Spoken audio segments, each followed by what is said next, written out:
Hello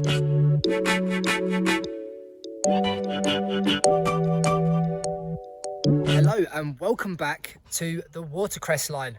I hope you enjoyed part one, and there is part two to come, and there is a bit more in terms of the maintenance side of things here, and we are now stood at Ropley Railway Station. So once again, hope you enjoy it, and welcome again to Down the Line.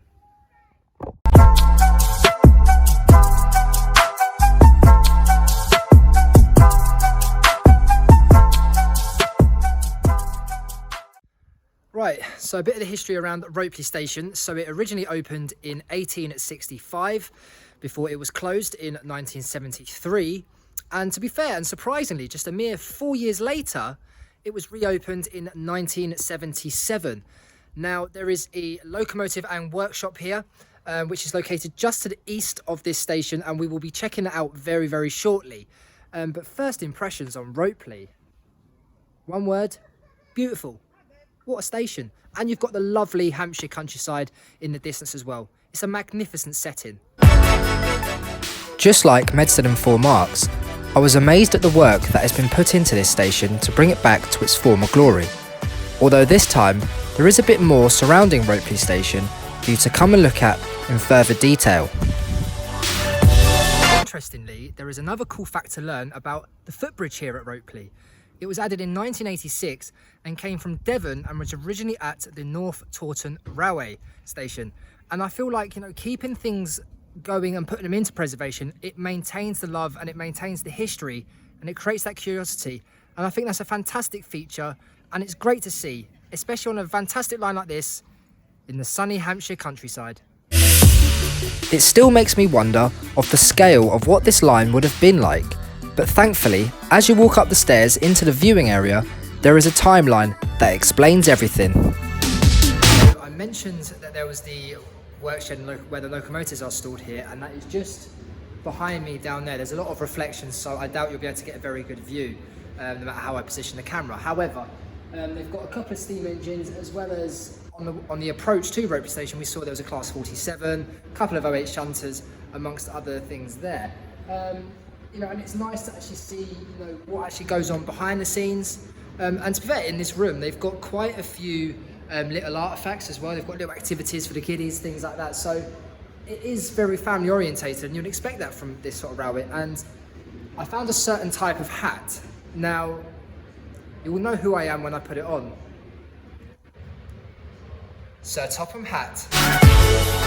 It was great to see the different types of locomotive on show just outside of the workshed, and it shows that the line has plenty to please for anyone coming to visit this railway.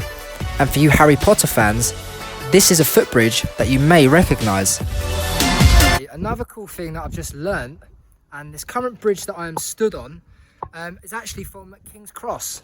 And this bridge was made famous, especially by a magical series of films. And you guessed right, that is Harry Potter. So for you Harry Potter fans, this is the bridge. The footbridge provides a great view of both station and workshed, but the Class 20 appeared again to take us down the line to our final station. But that wasn't without seeing the views of the gorgeous Hampshire countryside, which I have mentioned a few times now, in full flow, and the weather was perfect to match, which made for a brilliant day all round. But then, through the bridge, we headed on to the final station of the day, Alresford Railway Station. Right then, we are at the final stop of the day, Alresford, and this wasn't what I was expecting, to be honest. The station out here is quite interesting. Beautifully set out. Instantly you were met with the 08 shunter just there, beautifully liveried.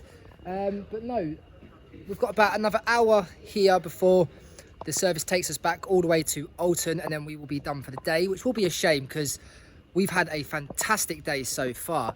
But no, welcome to Alresford. So let's have a little look around here like we have at the other three. With us now being at the final station at the end of the line, you can head on to see the locomotives heading into the sidings to do a reverse manoeuvre, ready to head back to Alton Station. So in regards to Alresford, the opening, closure and reopening of this station is exactly the same as Ropley, so 1865, 1973, 1977. So you know, it's great to see that 2 stations were only closed for 4 years, which obviously being more short-lived is better than being left derelict and having years to, you know, rot away. And I like what they've done with this. You know, they've got the goods shed, which is now part of a gift shop and museum, which we'll be having a look at shortly. And in regards to the line here, about many people have spoken about an extension onto Winchester. However, that is unlikely to ever happen purely because of 2 things: houses and the M3 motorway. So a good old enemy of the railway, that, the car. But they succeeded on this one, didn't they? But nonetheless, they still got this, and something is better than nothing. It always is. In an old workshed, there is a shop and a museum, which has currently plenty on display, and the kind volunteer looking after it was more than happy to talk to us about the future plans of both the museum and the railway as a whole. Very exciting times. Right, so the steam service behind me will depart at 3 o'clock, and we are only about 10 minutes from that time. So I'm going to jump aboard and head back to Alton railway station. But I have to say, for my first time at the Watercress Line, it's been a fantastic day. So we're going to enjoy the full journey back to Alton, where I will close off this video. So there'll be a few shots out of the window on the way, and I will see you back at Alton. As we headed back on the last train of the day back to Alton, we had a while to remember the day that we've just had, and also the passing locomotives at Ropley sidings. But not only that, it was highly memorable, and as we pulled back into Alton, it was actually a shame that the day had to end. But we will be returning. Okay, so after about 42-minute journey, we both find ourselves back at Alton railway station. And like I said, for my first time on the Watercress Line, I've been truly blown away. It's been fantastic, especially with the inclusion of steam locomotive. So Graham, how have you found it? I found it very, very good. It's been brilliant. The whole experience has been brilliant. Like we'll do with all these preserved railways. It's brilliant, aren't they? They are, and that's the thing. That is the idea of coming to these lines. And just as a little preview for you guys, the next 2 videos coming after this, we'll be back on the UK rail tours, as we will go from Kensington Olympia down to Portsmouth. But that's a couple of weeks away, so we will see you next time down the line.